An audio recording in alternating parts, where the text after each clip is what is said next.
sejam bem-vindos ao Nervos Entrevista. Eu sou a Nayara Renault e nesta 11ª edição do nosso podcast temos uma conversa muito importante e sincera com o cineasta Cristiano Burlan sobre o documentário Elegia de um Crime, a última parte de sua trilogia do luto que estreou nesta quinta, 14 de março, exclusivamente no Cine Sesc aqui em São Paulo e chega a outras cidades brasileiras a partir do dia 28 de março. Antes de apresentar os detalhes do filme, vamos ouvir um trechinho do trailer agora. Começa aqui uma jornada em busca do seu passado. Um mergulho na nossa memória. Um relato duro de uma vida cruel. Meu nome é Cristiano Burlan da Silva. Estou aqui em Uberlândia fazendo um documentário sobre o assassinato da minha mãe, Isabel Burlan da Silva, que foi assassinada em 2011. Eu sei tudo, em detalhes, sabe? Eu não esqueço, não, isso. Como falei, Elegia de um Crime é o terceiro e último capítulo da trilogia do luto, uma série de produções documentais onde Cristiano Burlan rememorou, investigou e tentou lidar de maneira cinematográfica com as traumáticas mortes de seus familiares. O pai, ele homenageou de forma indireta no média-metragem Construção, de 2006. O irmão assassinado em 2001 foi objeto do longa Matar o Meu Irmão, de 2013. Agora, a morte da mãe pelo próprio companheiro em 2011 virou tema deste trabalho que ganhou os prêmios da Associação Brasileira de Documentaristas e Curta-Metragistas, a ABD, e da Associação dos Profissionais de Edição Audiovisual, a EDT, no Festival É Tudo Verdade de 2017. Se o assunto já era pertinente no ano passado, agora sua visão pessoal para um problema social como o da violência contra a mulher parece ainda mais urgente. É justamente sobre este problema recorrente, as dificuldades de tratar um caso tão íntimo frente às suas escolhas artísticas, seus próximos projetos e muito mais, que ele falou nessa entrevista que você escuta a partir de agora. No Construção, quando você homenageou seu pai em 2006, você preferiu uma abordagem mais abstrata, né? E então, a partir de que momento você decidiu continuar assim lidando com o luto em forma de filme para falar do seu irmão e da sua mãe e adotar essa forma mais direta para falar deles? É que a morte do meu pai ela é um pouco estranha, né?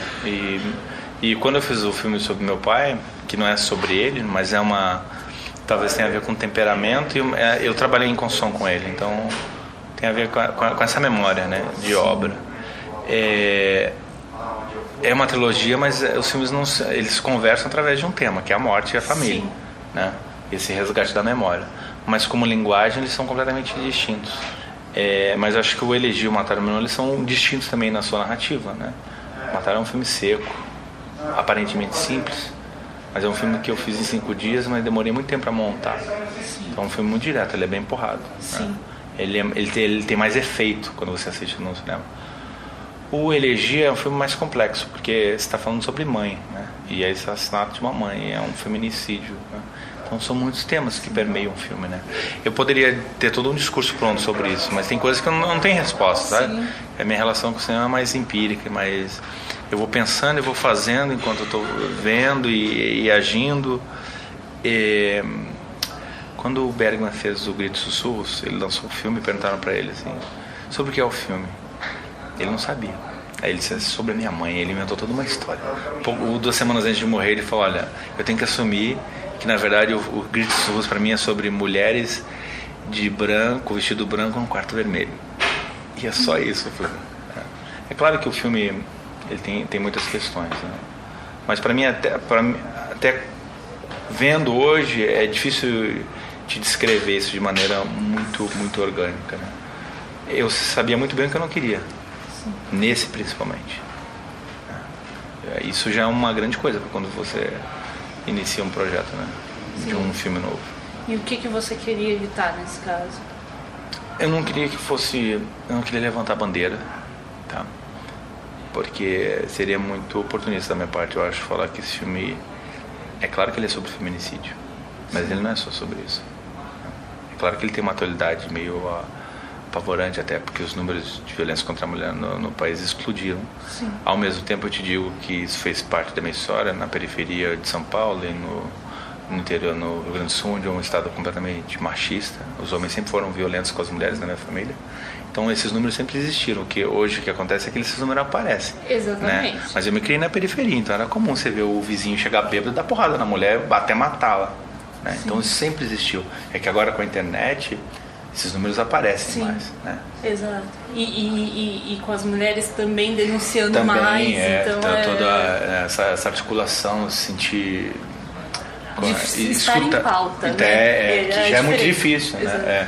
Mas esses dias eu vi uma matéria sobre uma senhora da periferia de uma cidade mineira que vai até uma BH, numa delegacia da mulher, e ela sofre assim, ela foi muito maltratada.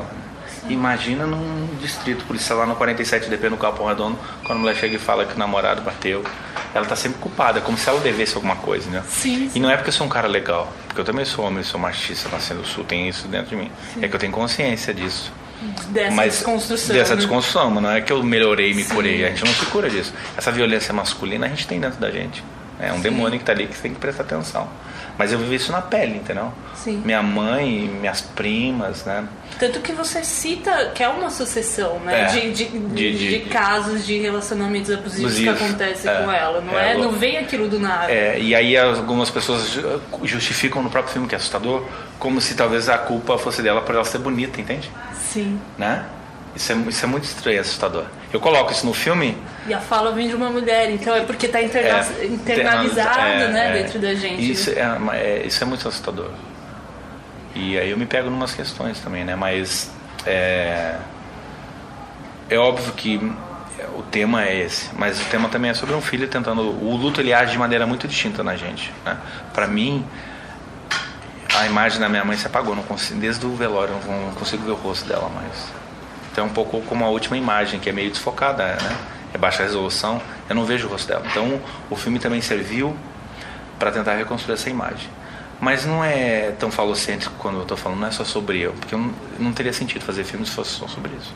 Esses filmes se justificam de alguma maneira, que não sou eu que posso dizer isso, quando chegam os outros. Né? Não Mataram é sobre a violência nas periferias das grandes cidades brasileiras.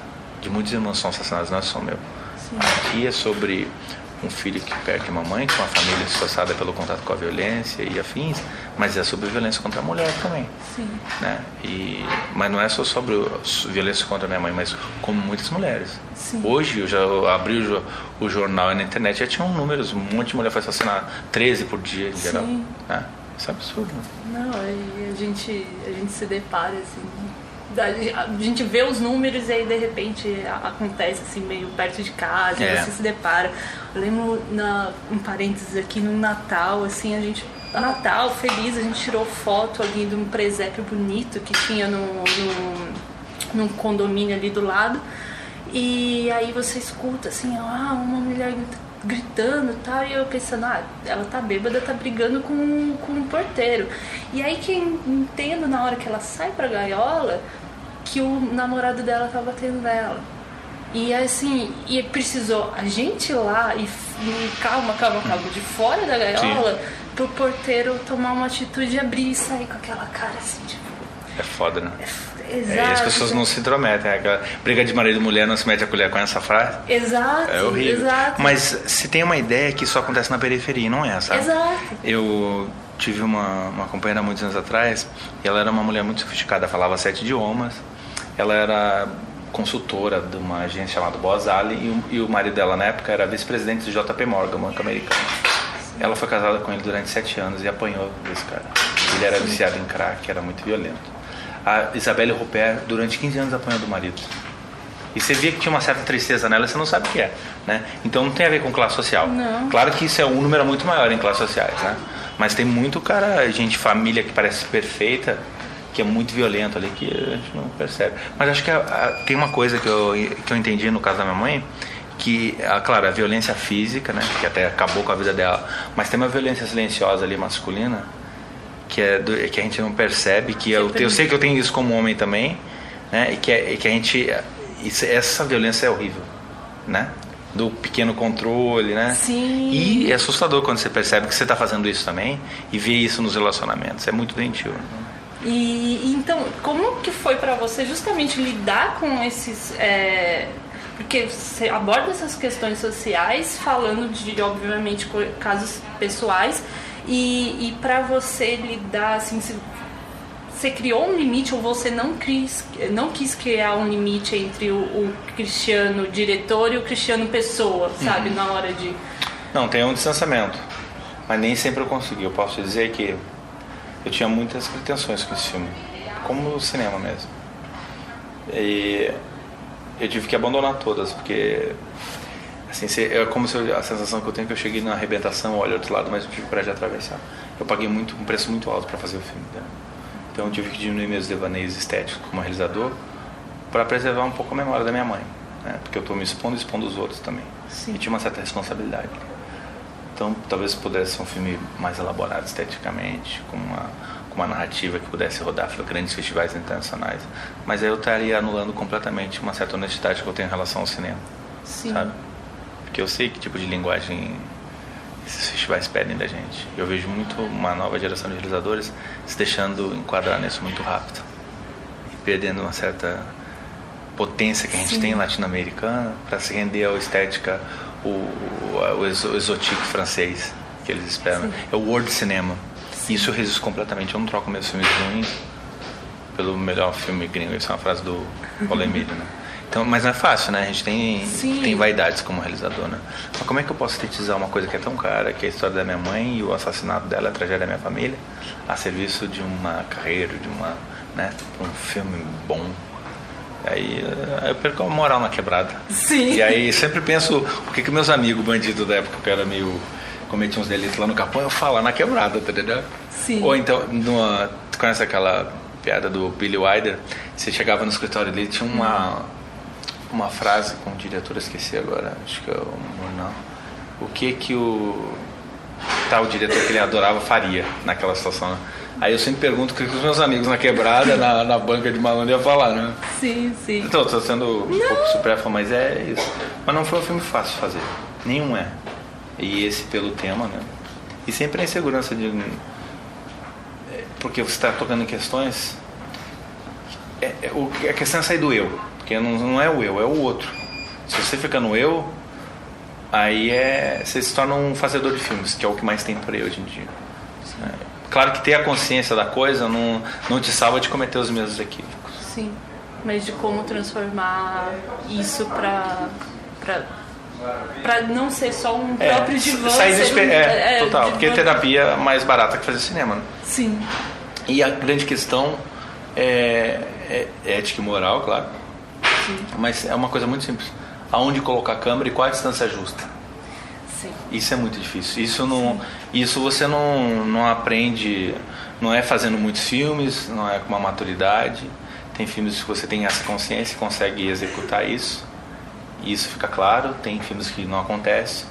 A tragédia maior de fazer filmes é que você não acorda de manhã e vai pintar, ou vai escrever, ou tocar um instrumento. Você tem um hiato muito grande entre um filme e outro. E a cada novo filme você precisa repreender o teu ofício. Essa é a nossa tragédia maior. Sim. Esse espaço muito grande. Porque o que faz um cineasta entre um filme e outro? Luta pra pagar aluguel, né? Exatamente, exato. Você dá aula, né? Pelo menos tem esse... Mas é torturante, né? Porque assim, você tem que dar muita aula pra pagar as contas da São Paulo muito caro, né? Nossa, nem fala.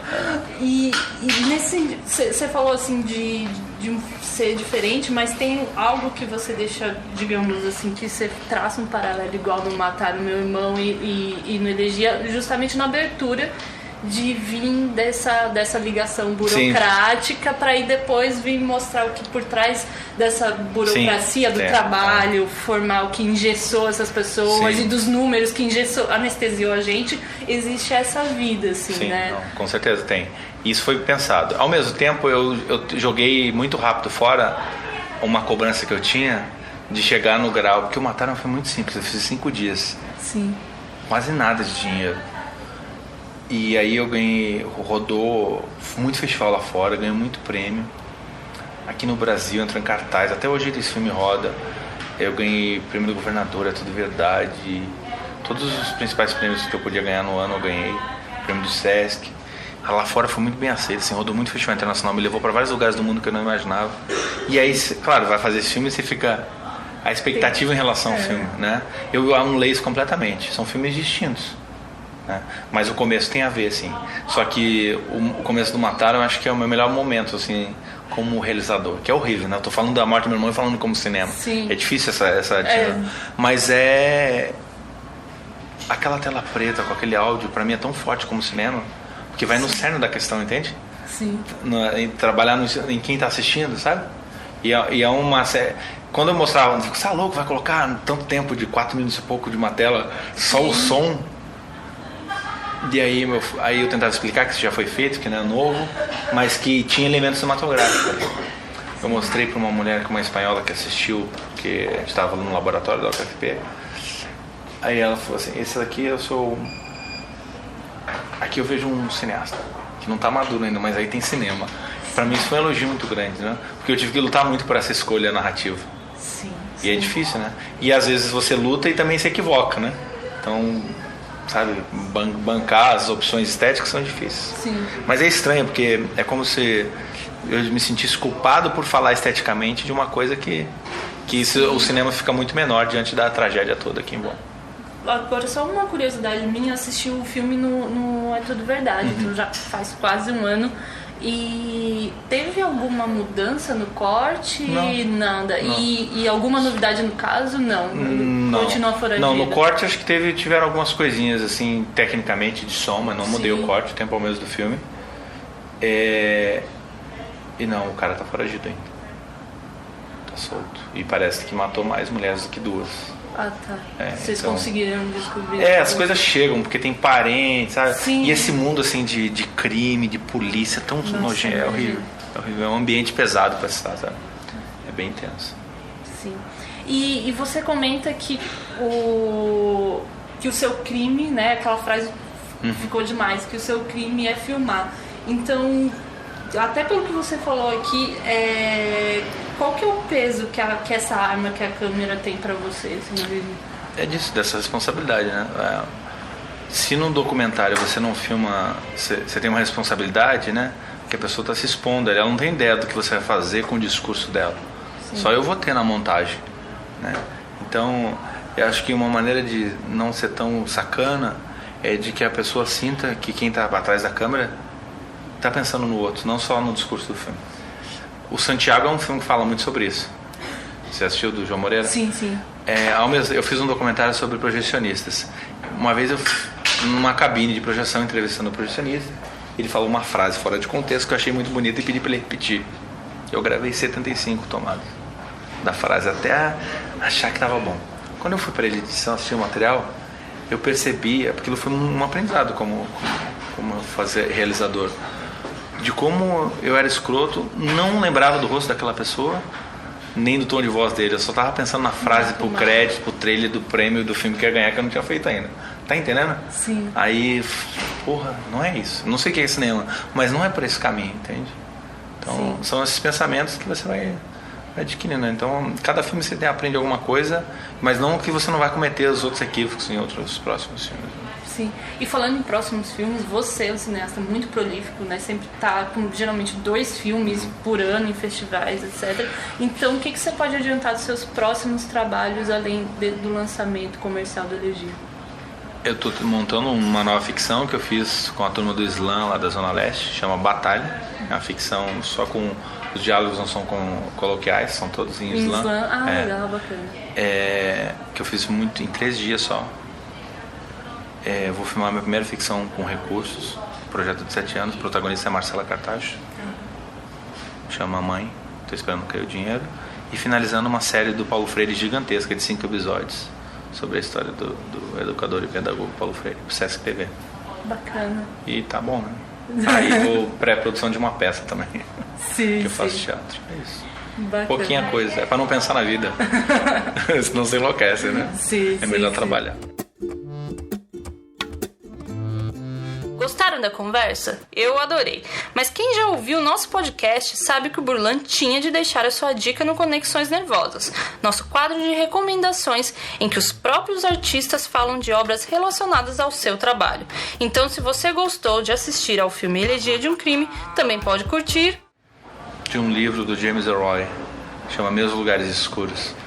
Ele é um escritor de literatura noir e escreveu roteiro para cinema também, Dália Negra, e é sobre o assassinato da mãe dele. Ele faz um paralelo com a Dália Negra. É uma boa leitura, não muito leve, né? Sim. E o Grande Sertão Veredas, do Guimarães, que eu tenho obsessão, tem todas as edições. Toda vez que sai uma nova edição eu compro, em várias línguas também. Sim. É que quem sabe um dia eu consiga fazer o filme. E o Grande Sertão não é um grande sertão veredas, é um sertão perdido. É isso. Bacana. Obrigada. Ótimas dicas, mas não conseguiu anotar? Calma que a gente deixa essas informações lá na descrição desta edição, seja no site www.nervos.com.br ou nas plataformas em que você escuta este Nervos Entrevista de número 11, que vai chegando ao seu final. Sim, mas antes de me despedir, alguns recados importantes.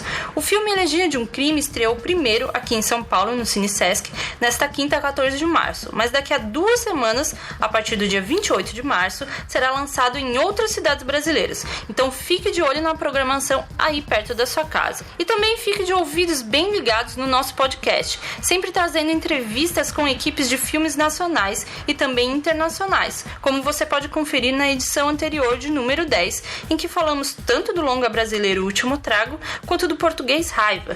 Mas tem muito mais à sua disposição, seja no SoundCloud, Google Podcasts, Spotify, no seu feed, ou disponível para download lá no Nervos, onde você encontra ainda mais conteúdo sobre cinema, TV, música, enfim, cultura no geral. Acessem, curtem, compartilhem, recomendem aos amigos, enfim, ajudem o trabalho não somente o nosso, mas de quem produz ou fala de cultura nesse país. Semana que vem a gente deve se ver, quer dizer, se ouvir, né, de volta. Então, obrigada pela audiência e até a próxima!